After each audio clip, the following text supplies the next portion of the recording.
Mario Judah ended his own career. I haven't heard from Mario Judah in a while, bro. He literally built his career off of being a meme. I feel like if you start any career from being a meme, it's bound to fail.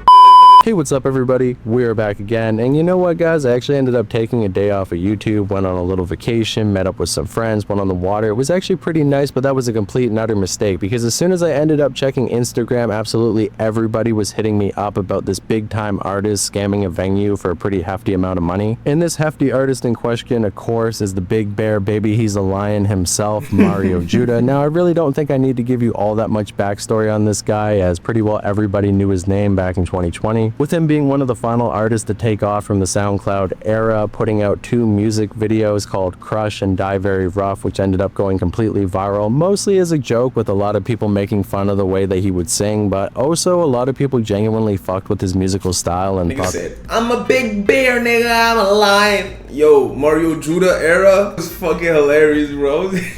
Just a fat nigga sweating on every fucking music video. But it was creative and different. You gotta remember that in 2020 there was a lot of bullshit TikTok music blowing up, and most of hip-hop was completely taken over by generic trap music, which a lot of people were growing bored of. So Mario Judah genuinely was a breath of fresh air. However, he wouldn't really focus all that much on his music and instead would get into controversy after controversy. The dude knew that he was being treated as a joke, so he would play into it, which I think was a good idea to a certain extent, but I think he did go a little bit overboard at the same time. He ended up going to Rolling Loud 2020, which was actually a remote event, so there was no audience, and passing out on stage. People thought that was funny. He did this weird ass interview with Drewski where he was wearing a hood and acting like a Satanist. So I mean, he knew how to act like a meme, bro. You gotta give it when someone knows how to act like a meme. It depends. Some people are smart, and then some people actually genuinely think that they're the shit. Someone like Lil Pump probably had enough investments put aside, because today he's still somewhat like, he's not no regular nigga. I don't know his finances, but someone like Lil Pump seems to be doing alright. But someone like Mario Judah, bro, I don't know where Mario Judah can go to sell out a show, gang. People would start to speculate that maybe he's a demonic plant. After that, he would actually end up getting into a copyright dispute with DaBaby after he remixed one of his songs and decided to perform it live, which DaBaby definitely didn't fuck with. But of course, the most infamous of all of his marketing stunts is when he tried to get Playboi Carti to drop Whole Lotta Red, as after all, in 2020, it had already been 3 years since he dropped a project and everybody was waiting for him to finally put out his magnum opus. With Mario Judah essentially saying that if he doesn't drop it, I'll do it for him, with him dropping a bunch of rage sounding music. Now keep in mind this was 2020, so not everybody in the underground was doing this. I ain't gonna lie, I believe Carti ended up dropping Whole Lotta Red because of this nigga, bro. You can't lie, because after Mario Judah came, there was more hype more than ever for the actual album at the time, and it actually was a bit of a novelty, with many people paying attention and genuinely screaming these songs because they thought it sounded like good knockoff Carti. But this entire marketing scheme really hinged on the fact that Carti wasn't going to drop the project, but once he ended up doing that at the end of 2020, it basically fucked up his entire rollout. Mario Judah would go on live and say the project was ass and that he was going to make a better version of it, but now that people had the real deal, they didn't care to listen to the knockoff. So instead, Mario Judah would once again return to that old style, trying to market himself by going on live stream and pretending to assault his ex-girlfriend. Yes, he really thought this was a good idea. Apparently it was supposed to be promo for a music video where he was carrying around a body bag. So this is like some real life performance art where the live stream is like the promo and he beat the girl up so bad he killed her and then he drug her into the music video. I don't know, I guess it kind of makes sense in concept, but in execution it definitely isn't the best idea, with a lot of people thinking he took it too far. And then after that he would kind of drop out of public relevance, with him taking huge breaks from music, not really appearing online anymore, with many people starting to ask, where the fuck did Mario Judah go? Or where the fuck is Mario Judah? Haha, funny. He would pop back up from time to time, with him saying that he became super religious and that the end times were upon us, and then he would disappear, drop a song here, drop a song there. But really throughout the years of 2021 until like 2025, he wasn't really doing much of anything. Plenty of YouTube videos being made about him, asking what could have been if he had kept his foot on the gas and kept dropping music, as once again he was a very unique artist. But it turns out he ended up signing this really shit deal with a pretty small record company that basically wouldn't let him drop music after that one controversy. They were also, what's up with that, bro? I never understand why record labels try to like shelf artists. I don't understand what the deal with that is. Like, they try to stop artists from dropping music trying to siphon all of his existing clout onto this other artist named Tess X, which really didn't work out. In fact, Mario Judah was actually originally supposed to be on that family project that DJ Scheme dropped, but they cut him at the last minute to put Tess X on there instead. And you could like, I believe like, if I have a record label, bro, frenzy, bro, everybody dropping every day. Matter of fact, if you don't drop, nigga, you getting dropped.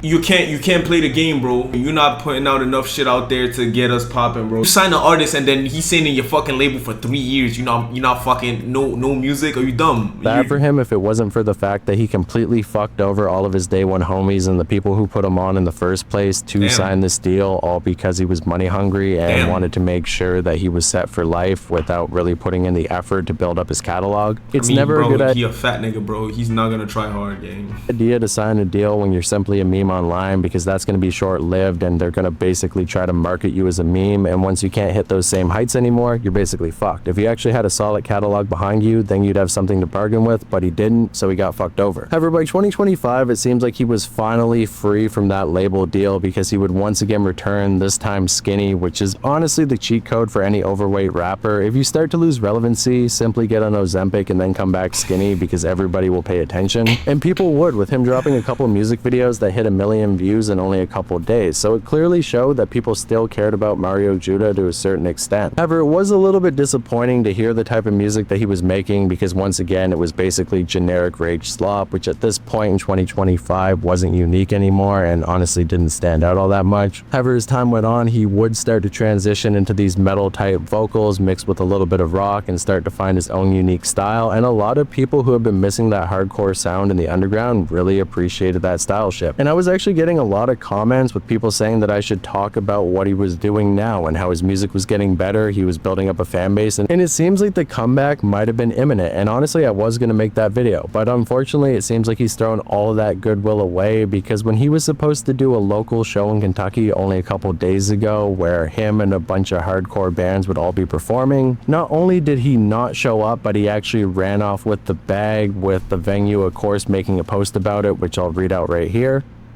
They would say this fuckboy was a no-show for a local show and stole over $7,000 in ticket sales, then ran. It seems he did the same thing at a Texas State also. I thought this dude's music was pure shit, but was happy for the opportunity the locals had. This no-talent social media fuckboy needs to be exposed before he takes anybody else's money. Bro, how you... Okay, first of all, he did not run. Let's get that.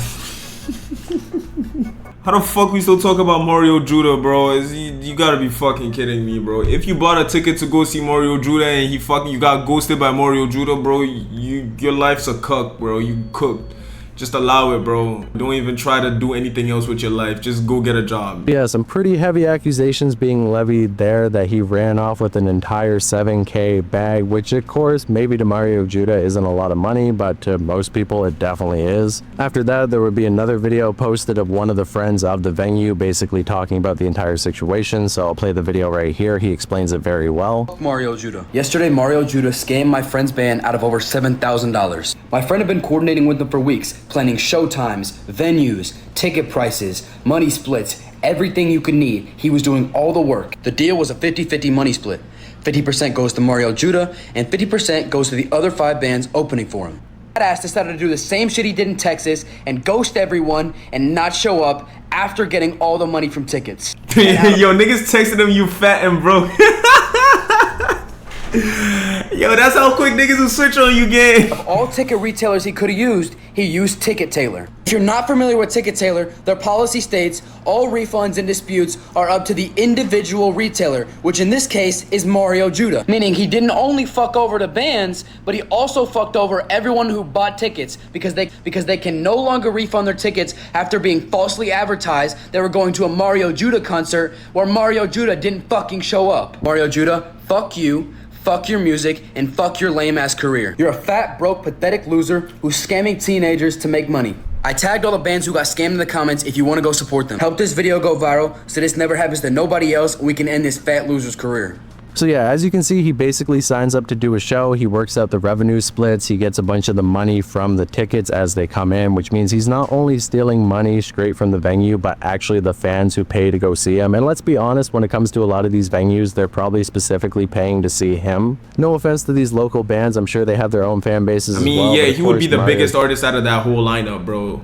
Judah was a massive meme and a pretty respected artist at one point who was somewhat going on a comeback, so people are going to want to see him live. I mean, fuck, if he came around where I live, I definitely would go see him. Maybe not now because he's a scammer, but if he wasn't... Bro, wallahi, if you ever see me at a Mario Judah concert, it was either an accident or I don't know, I'm on like some heavy duty drugs, bro. I give you permission to stab me twice, not 3 times, twice. 3 times would be crazy, but twice would be fair. That'll get me out of the venue pretty fucking fast, cause what the fuck? I probably would. And it seems like not only did he do this once, but he also did this in Texas prior, so this seems to be a scam that he's pulling at multiple different venues. I'm not really sure if he thinks that he can get away with this. I mean, the internet is more on top of things than ever before, and of course people are going to be pissed off about this. I guess scamming is such a prominent thing in the underground at this point that he thinks nobody will really pay attention, or that the venues don't really have a voice to speak and get it out there farther, or maybe he just doesn't care about his reputation and he's trying to cash out, which is really stupid because while a lot of people are calling him a fallen off artist in the comments, that's not really the case, to be honest. I mean, this is some washed behavior, but there was no reason for it. All you had to do was keep dropping music, actually go and perform at these venues, feed your fans, you know, make connections, and you probably could have had a pretty solid career, but this is very short-sighted. But honestly, Mario Judah has always been short-sighted, because going back to his initial blow-up, the way that he really got attention was not because of the songs that he was dropping, it was because of the pretty high-quality music videos he was able to put out, and he was only able to release those the way that they were because he would end up getting connected to this media company called One Room Media. Now, this isn't necessarily a huge media company, they're no Lyrical Lemonade by any means. It seems like they mostly used to record videos for like weddings, you know, just local stuff where people would pay them to record some pretty high quality footage, but they did have a bit of a hand in posting some early music videos for Little Skies, so they had connections in the world of underground hip-hop and SoundCloud as a whole, despite the fact that they were a little bit older and didn't really know how all of this worked, and genuinely saw a real raw talent in him, and they decided to fly him out, bring him to Maryland where they're actually located, and film these music videos for completely free. And he was even sleeping on the floor during the time that they were doing this, so they were basically coming up together. Not to mention they would even get him a connection to Lyrical Lemonade, getting him a written article on there, which isn't as big as a music video, but hey man, fuck, they were doing what they could with the connections that they had to put the man on. And then as soon as he got the opportunity, as soon as he got to perform at Rolling Loud, he would meet up with a label there and sign a deal, just completely leaving them in the dust, never speaking to them again. That's crazy, bro. That's crazy. And ghosting them. Sound familiar? And while it seems like the guy from One Room Media finally decided to speak out against Mario Judah, recording this video right here, which I'll play. Hey, this is real shit, bro. This is America, gang.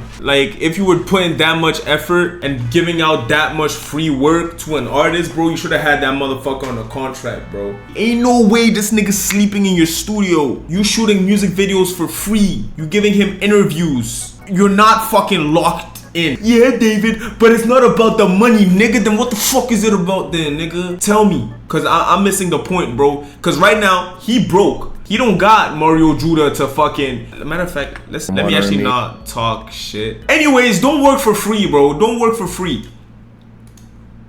Media, you might remember me back in 2020. I discovered a guy by the name of Mario Judah who had 2,000 followers. Nobody had ever heard of this guy. I liked his music. I flew him out here to Hagerstown, Maryland. We shot a video called Die Very Rough. Went crazy viral, was #1 on iTunes for a couple weeks. Anyway, 6 years have passed. Mario's made a lot of bad decisions, including never speaking to me again. Mario, you still owe me money. But then I see this, and I'm not letting this one slide either, Mario, so we're going to put you out on the web. Don't book this man. Somebody booked him. He convinced them that the ticket sales had to go through his page, and he scammed somebody out of $7,000. This isn't the first person. He's done this with beats. He's done this with features. So take it from me. The guy that discovered this man helped get him signed, and I've not heard from him in 6 years. I haven't heard from this man. I'm doing fine, but apparently he's not. I feel real bad for these guys that booked him. I saw this post floating around. Just wanted to get a little clarification. Don't do business with this man. He's not trustworthy. He turned his back on the people that gave him everything he's got in the first place. So don't book this man. Leave this man alone.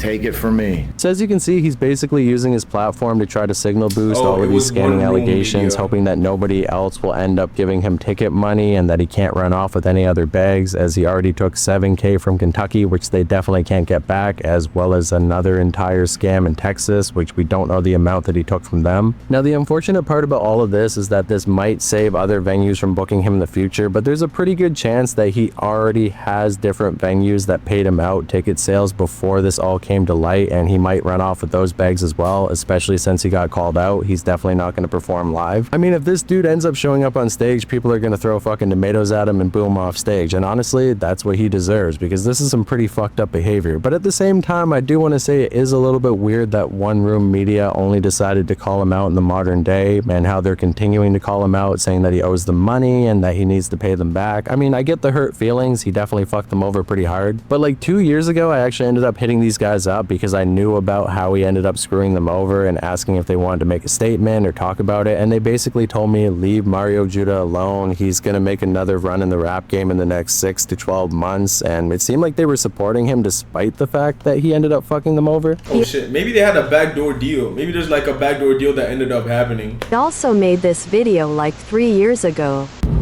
Yo, Mario, I'm making this video because we gotta bring you back, man. We gotta rejuvenate you. And I was contemplating even making this video, but now guys in my area are shooting music videos in the same building that we shot Die Very Rough in, and they're bragging about it. And they're spamming in the comments of your video saying to check out their video because they got to stand in the same place as legends. And I don't know, my past self probably would have been, I don't know, a little upset about that, but because I don't like when people copy what I do. This has been going on for years. Hence the reason why I don't really mess with anybody, and why I've done and been able to do so much more than anybody else that does what I do in my area. So Mario, come on, man. I'm begging you. I'm not gonna get on my hands and knees, but I'm gonna beg you, man. We need you to come back. The world needs you. You need. Man, don't nobody need no fucking Mario Judah. Yeah, that's enough time I got for this bullshit.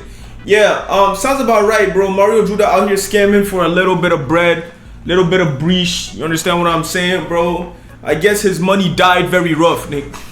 Lame joke. Yeah, bro. Thank you for watching. Like and subscribe if you enjoyed this video, and I'll catch you on the next one, my boy. Peace.